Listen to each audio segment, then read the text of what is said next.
दक्ष और वीरणी के यहाँ देवी शिवा का अवतार। ब्रह्मा जी कहते हैं कुछ लोग शिवा या सती को दक्ष की ज्येष्ठ पुत्री बताते हैं, दूसरे लोग उन्हें मझली पुत्री कहते हैं तथा कुछ अन्य लोग सबसे छोटी पुत्री मानते हैं। कल्प भेद से ये तीनों मत ठीक हैं। पुत्र और पुत्रियों की उत्पत्ति के पश्चात पत्नी सहित प्रजापति दक्ष ने बड़े प्रेम से मन ही मन जगदम्बिका का ध्यान किया, साथ ही गदगद वाणी से प्रेम पूर्वक उनकी स्तुति भी की। बारंबार अंजलि बांधकर नमस्कार करके वे विनीत भाव से देवी को मस्तक झुकाते थे। इससे देवी शिवा संतुष्ट हुई और उन्होंने अपने प्राण की पूर्ति के लिए मन ही मन यह विचार किया कि अब मैं वीरणी की गर्भ से अवतार लूं। ऐसा विचार कर वे जगदम्बा दक्ष के हृदय में निवास करने लगी। मुनि श्रेष्ठ, उस समय दक्ष की बड़ी शोभा होने लगी। फिर उत्तम मुहूर्त देखकर दक्ष ने अपनी पत्नी में प्रसन्नता पूर्वक गर्भाधान किया। तब दयालु शिवा दक्ष पत्नी के चित्त में निवास करने लगी। उनमें गर्भ धारण के सभी चिन्ह प्रकट हो गए।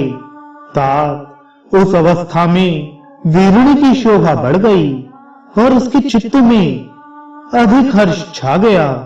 भगवती शिवा के निवास के प्रभाव से वीरणी महामंगल रूपिणी हो गई। दक्ष ने अपने कुल संप्रदाय, वेद ज्ञान और हार्दिक उत्साह के अनुसार प्रसन्नता पूर्वक पुंसवन आदि संस्कार संबंधी श्रेष्ठ क्रियाएं संपन्न की। उन कर्मों के अनुष्ठान के समय महान उत्सव हुआ। प्रजापति ने ब्राह्मणों को उनकी इच्छा के अनुसार धन दिया। उस अवसर पर वीरणी के गर्भ में देवी का निवास हुआ जानकर श्री विष्णु आदि सब देवताओं को बड़ी प्रसन्नता हुई। उन सब ने वहां आकर जगदम्बा का स्तवन किया और समस्त लोगों का उपकार करने वाली देवी शिवा को बारंबार प्रणाम किया। वे सब देवता प्रसन्न चित्त हो दक्ष प्रजापति तथा वीरणी की भोर भोर प्रशंसा करके अपने अपने स्थान को लौट गए।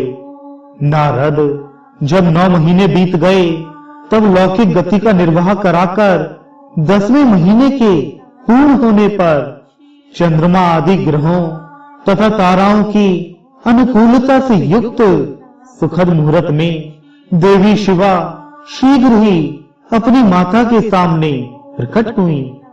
उनके अवतार लेते ही प्रजापति दक्ष बड़े प्रसन्न हुए और उन्हें महान तेज से दैदीप्यमान देख उनके मन में यह विश्वास हो गया कि साक्षात वे शिवा देवी ही मेरी पुत्री के रूप में प्रकट हुई हैं।